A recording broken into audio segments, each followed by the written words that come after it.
अब इसके बाद आते हैं उत्तराखंड में आए प्रमुख भूकंप। पुस्तकों के अंतर्गत यानी बुक्स में आपको बहुत सारे ऐसे भूकंप मिल जाएंगे जो लिस्ट बना करके 10, 12, 15 भूकंपों का लिस्ट दे रखा होगा। जाहिर सी बात है कि हमने वो सारे तो याद करने नहीं है, अन्ना सारे वो पूछे जाएंगे कि कौन कौन सा किस किस साल आया है। तो दिमाग इसमें लगाना है कि भैया जो सबसे मेन मेन 8-9 भूकंप आ रखे उत्तराखंड में, मेन मेन वो याद रखना है। अब मैं 8-9 भूकंप को एक साथ लिस्ट बना करके वर्ष के हिसाब से या तीव्रता के हिसाब से लगा दूंगा तो ये फिर याद करना मुश्किल हो जाता है। तो मैंने उत्तराखंड में आए भूकंप की महत्वता को देखते हुए 3 इसके हिस्से कर दिए। एक तो हम इतिहास में पीछे कहीं पर अंग्रेजों के जमाने कहीं पर जो बहुत घातक भूकंप आए होंगे उसकी एक लिस्ट हमने बना ली। तो यहां पर हो गया उत्तराखंड में सर्वाधिक तीव्रता वाले भूकंप आज तक जो सबसे तेज आए होंगे रिकॉर्डेड हिस्ट्री के अंदर, यानी जब से हम लोगों ने भूकंप को मापन करना शुरू किया होगा अंग्रेजों के जमाने से। अंग्रेजों के जमाने से ही तो हम लोगों ने भूकंप मापन करना शुरू किया है ना। तो आज तक जो अभी तक उत्तराखंड का सबसे घातक भूकंप है वो 1 सितंबर 1803 में बद्रीनाथ क्षेत्र में आया था, जिसकी तीव्रता 9 से अधिक है। तो यानी कि ये तीव्रता वाला भूकंप जोन 5 वाला भूकंप है ना, 9 से अधिक वाले सारे भूकंप जो जोन 5 के क्षेत्र के अंतर्गत आते हैं ना, सर्वाधिक विनाशकारी क्षेत्र जो जोन होता है वो जोन 5 वाला भूकंप होता है। तो बद्रीनाथ है ना, कहां पर यूज करोगे इसको? बद्रीनाथ मास्टर प्लान, पहाड़ों में तीर्थ पर्यटन, क्या मजे से बढ़िया बद्रीनाथ को शहर बनाया जा रहा है। नहीं सीख रहे हो सर आप इतिहास से? और एक बार नहीं सर, बद्रीनाथ में ऐसे 7 रिक्टर स्केल के भी भूकंप आ रखे हैं सर। बद्रीनाथ में 2 बार भूकंप, 2-3 बार भूकंप आ रखे हैं सर। मंदिर तो भगवान का है, वो तो बच ही जाता है ना। तो क्या जो अभी वर्तमान में बद्रीनाथ में जिस स्तर पर जो चीज कार्य हो रहा है, हो सकता है वो बोलेंगे हम तो जो भवन बना रहे हैं वो भूकंप विरोधी है, भूकंप विरोधी निरोधी। ये लगाओ इसको इस्तेमाल। उत्तराखंड का सर्वाधिक तीव्रता वाला भूकंप बद्रीनाथ में आ रखा 1803 में। उसके बाद 1809 मार्च का महीना था और गढ़वाल का पूरा क्षेत्र दहल गया था, जब पूरे गढ़वाल क्षेत्र में 8 रिक्टर का स्केल आया था। ब्रिटिश जो सांख्यिकी के पास जो डेटा है उसमें जगह निश्चित नहीं कर रखी है कि एग्जैक्टली कहां पर आया था, पर इन्होंने गढ़वाल क्षेत्र कहीं पर लगा रखा है। 8 तीव्रता कम थोड़ी है। इसी प्रकार का 8 तीव्रता का एक और आया था गांधी जी के जन्मदिन के अंदर।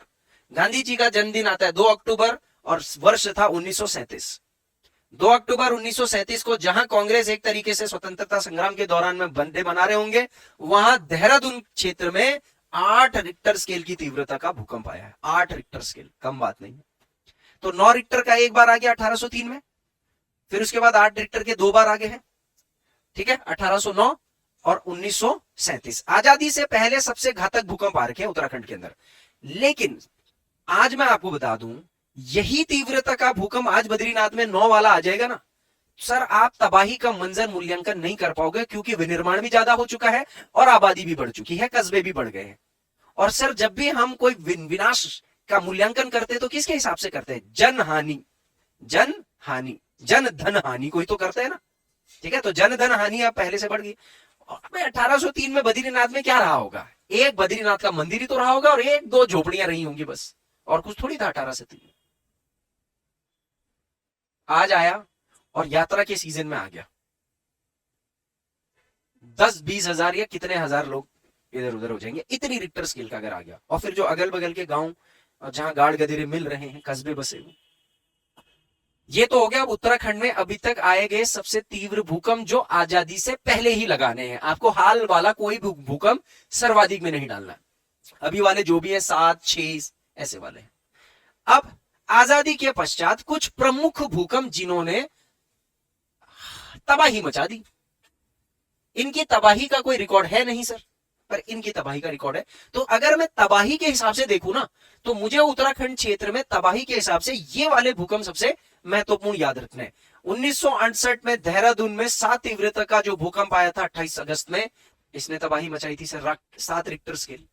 फिर भी इसमें उतनी तबाही नहीं थी जितनी 1999 की चमोली। देखो मैं आपको बाकी सब छोड़ दे इधर उधर का दिमाग से, अभी हाल ही में कौन सा आए होंगे वो भी छोड़ देते। हम जब भी उत्तराखंड में भूकंप की बात करते हैं तो हमें सिर्फ 2 जगह और 2 वर्ष याद आते हैं। एक उत्तरकाशी जगह याद आती है, एक चमोली जगह याद आती है। एक 1991 याद आता है, एक 1999 याद आता है। इसके अलावा कुछ याद आता है बताओ? यही 2 चीजें तो याद आती है ना, यही 2 चीजें तो याद आती है ना। क्यों ये दो चीजें याद आती हैं? क्योंकि ये जो दो चीजों पर जो भूकंप की तीव्रता थी वो इतनी ज्यादा तो नहीं थी, लेकिन आबादी अच्छी खासी थी, मीडिया भी बहुत हो चुका था, तो प्रचार प्रसार, भावनात्मक रूप से भी बहुत नुकसान हुआ था, जनहानि को भी नुकसान हुआ था, तो लोगों को नुकसान बहुत ज्यादा हुआ था। इस आधार पर ये हमारे लिए बहुत ज्यादा पीड़ादायक मंजर है। आपके मम्मी पापा लोग जो गांव दराज क्षेत्रों में रहे होंगे, वो बताते होंगे कि हम कितने दिन घरों के बाहर रिलीफ कैंपों में, टेंटों में रहे हैं। सरकार कभी राशन दे रही, कभी कंबल दे रही, कभी कुछ दे रही है। 1999 की भूकंप राहत के काले रंग के कंबल हमारे गांव में, हमारे पास अभी भी है गांव में, इतने मजबूत थे वो, खैर ठीक है। तो 29 मार्च को आया था, ये 29 मार्च याद रखना है, 29 मार्च 1999 चमोली का भूकंप जो था, इसकी तीव्रता 6.8 थी। और 20 अक्टूबर को 1991 में उत्तरकाशी का भूकंप आया था, जिसकी तीव्रता 6.6 थी। आज मीडिया के माध्यम से इतनी चीजें उपलब्ध है कि आप अगर 1999 की भूकंप की कुछ तस्वीरें देखना चाहे तो नेट पे बहुत सारे चित्र अवेलेबल है। 99 का, 81 का, उत्तरकाशी का, सर बड़कोट कैसा हिल गया था सर, दहल गया था सर, इतनी फोटोएं होंगी वहां पर।